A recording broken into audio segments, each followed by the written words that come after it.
Opposite Godavari దాటగానే వెంకటాపురం, వాజేడు, పేరూరు కూడా ఉంటాయి. అవి కూడా ఇప్పుడు ఏటునారం సబ్ డివిజన్ కిందనే వచ్చేసినాయి. సో ఫస్ట్ నేను వెళ్ళినప్పుడు అయితే అంత సిటీ కల్చర్కి వెళ్ళిన తర్వాత లాస్ట్కి ఏటూరు నగరం ఫస్ట్ పోస్టింగ్ అనేసరికి it was the cultural change. But మెల్లిమెల్లిగా అక్లమటైజ్ అయినాము. I think that is one of the best postings that I have enjoyed. Okay. As a SP Eturu Nagaram. 8 monthsలో ఏం నేర్చుకున్నారండి అక్కడ? 20 months I was 20 monthsలో బాపరే. 20 months I was there. Majorly focused on anti-extremist operations. అంటే మీకు ఏరియాలో పూర్తి domination వచ్చేది ఏటూరు నగర్? నాకు ఎక్కడ ఏ ఊరు ఉన్నది అవన్నీ ఆయన మ్యాప్ చూడకన్నా ముందే నేను చెప్పేస్తాను. చూడకుండా చెప్పేస్తారా? అంటే అక్కడ కొంతమంది యూజీ క్యాడర్స్ ఉన్నారు, వాళ్ళు ఎప్పుడైనా టచ్ చేశారా? వాళ్ళ పేరెంట్స్ కానీ? Yes, I have. అంటే మేము చాలా వరకు విలేజ్ వెళ్తుండే. అక్కడ గుత్తి కోయస్ చాలా ఉండేది. సో ఎవ్రీ కార్డినెన్స్ సర్చ్ కాకుండా కమ్యూనిటీ కాంటాక్ట్ లాగా, అంటే మేము వెళ్ళి వాళ్ళతో మాట్లాడి అక్కడ చాలా మందికి బోర్స్ వేయడము, ఫారెస్ట్ వాళ్ళతో ఏమైనా ఇష్యూస్ ఉంటే క్లియర్ చేయడము, కమ్యూనిటీ పోలీసింగ్ అక్కడ కూడా బాగా చేసినాం. సార్ మీకు విజిబుల్ పోలీసింగ్ ఇష్టమా, కమ్యూనిటీ పోలీసింగ్ ఇష్టమా, లేదా టెక్నికల్ పోలీసింగ్ ఇష్టమా? అంటే అన్ని బ్యాలెన్స్ ఉండాలండి, ఏదో ఒక దాన్ని మనం ప్రిఫరెన్స్ చేస్తే కష్టం అవుతుంది. బేసిక్ పోలీసింగ్ కొన్ని ఉంటాయండి. బేసిక్ పోలీసింగ్ చూస్తూ విజిబుల్ పోలీసింగ్ అంటే టెక్నికల్గా మిక్స్ చేస్తారా, లేదా కంప్లీట్గా బేసిక్ పోలీస్ మీద డిపెండ్ అవుతారా? అంటే visible policing is basic policing అంటే రెండు ఒకటే. బేసిక్ పోలీసింగ్ అంటే మన what ever is the basics of policing మనము ఫాలో అవ్వుకుంటూ ప్రాపర్గా పెట్రోల్ చేయడము, బీట్స్ చేయడము, ఇంకా ఎఫ్ఐఆర్ ఏమైనా కంప్లైంట్స్ ఆగి ఇమీడియట్గా ఎఫ్ఐఆర్ చేసి ఇన్వెస్టిగేట్ చేయడము, క్రైమ్ని మొత్తం మనం చేయాల్సిన మెయిన్ థింగ్స్ చేస్తే క్రైమ్ అనేది తగ్గుతుంది అని చెప్పేసి that is the main concept. So the visible policing is part of it, I believe. Okay. 20 months తర్వాత అంటే next posting? Then I went to Ramagundam as OSD. అక్కడ ఉందని మూమెంట్ అప్పుడు? అక్కడ ఉండేది బార్డర్, మంచిర్యాల్ కూడా వస్తుండే కాబట్టి మంచిర్యాల్ ఇంకా మహారాష్ట్ర బార్డర్లో కూడా మూవ్మెంట్ ఉండేది. ఆ టైంలో కూడా చాలా మంది సెంట్రల్ కమిటీ మెంబర్స్కి కూడా మనం వాళ్ళ పేరెంట్స్కి వెళ్ళి కలవడం జరిగింది.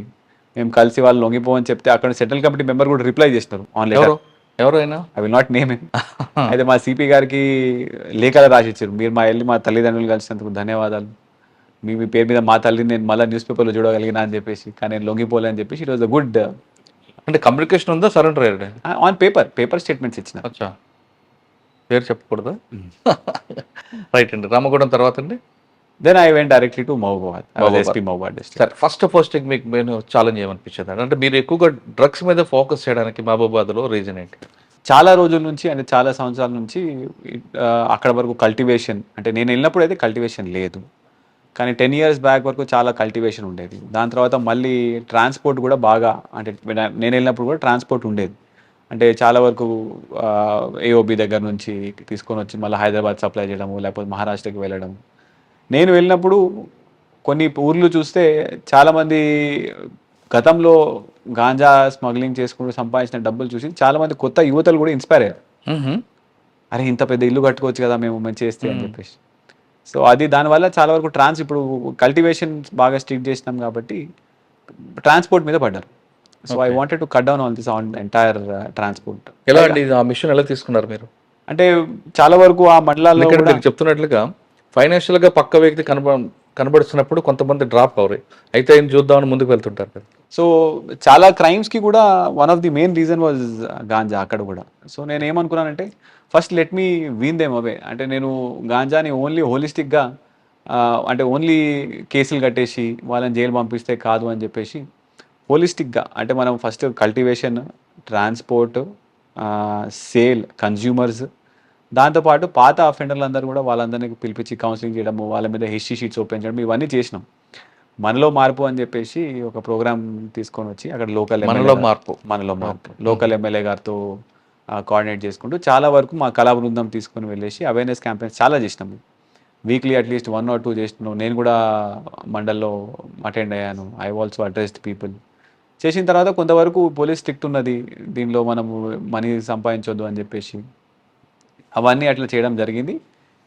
నేను వచ్చిన తర్వాత రిజిస్టర్ అయిన కేసులో కూడా కన్విక్షన్స్ లాగా బాగా తీసుకొని వచ్చినాం. అంటే మహబూబాబాద్ జిల్లా ఏర్పడిన తర్వాత ఒక్క లైఫ్ కన్విక్షన్ కూడా రాలేదు అప్పుడు దాకా. డీజీ అప్పుడు మహేందర్ రెడ్డి సార్ ఉండే, కన్విక్షన్ రావాలి షరత్ అని చెప్తే 3 కన్విక్షన్స్ లైఫ్ కన్విక్షన్స్ తీసుకొని రావడం జరిగింది. సో ఓవరాల్గా we have worked it out. అంటే అక్కడ ఉన్న టీం కూడా చాలా బాగుండేది. ఓకే సార్, అప్పట్లో అంటే మీరు చేస్తున్న ఆబ్జెక్ట్ బాగానే ఉంది, కానీ కొంతమంది అన్ఎంప్లాయ్మెంట్ ఉంటుంది, వాళ్ళకు ఖచ్చితంగా డబ్బులు సంపాదించాలి, ఆ ఒక్క పని తప్ప వేరే రాదు. మరి వాళ్ళకి అన్ఎంప్లాయ్మెంట్ ఫుల్ఫిల్ చేయడానికి ఏం చేశారంటే వాళ్ళ స్కిల్ డెవలప్మెంట్ చేశారా? సో మహబూబాబాద్లో ఉన్నప్పుడు I have conducted 2 job melas అండి, okay. Especially for tribal youth. First ఒకటి తొర్రూరులో చేసినాను, ఒకటి మహబూబాద్లో చేసినాము. రెండు కలిపి ఐ హ్యావ్ 1250 మెంబర్స్కి ఎంప్లాయ్మెంట్ ఇచ్చినాం మేము, పోలీస్ ఆధ్వర్యంలోనే. మేమే హ్యావ్ కంపెనీస్ని మాట్లాడినాం. ఆ స్కీమ్ నడుస్తుంది స్టిల్? అంటే when I was there I have done it. ఆహా. ఐ థింక్ పాత ఇప్పుడు ఉన్న ఎస్పీ గారు కూడా లాస్ట్ మంత్ చేసినట్టున్నారు. అచ్చా. So we have contacted 40 companies దాకా ఒక పర్సన్తో మాట్లాడి, మేము మా పోలీస్ వాళ్ళే యూత్ ఎవరెవరు ఉన్నారో వాళ్ళందరినీ ఐడెంటిఫై చేసుకొని వాళ్ళందరినీ తీసుకొని వచ్చినాం. So it was a meeting place for the employers and employees. So అట్లా ఒకసారి 700 మెంబర్స్ అయినారు, ఒకసారి 500 మెంబర్స్ అయినారు. అంటే క్యాంపస్ ఇంటర్వ్యూ లాగా? Campus interview.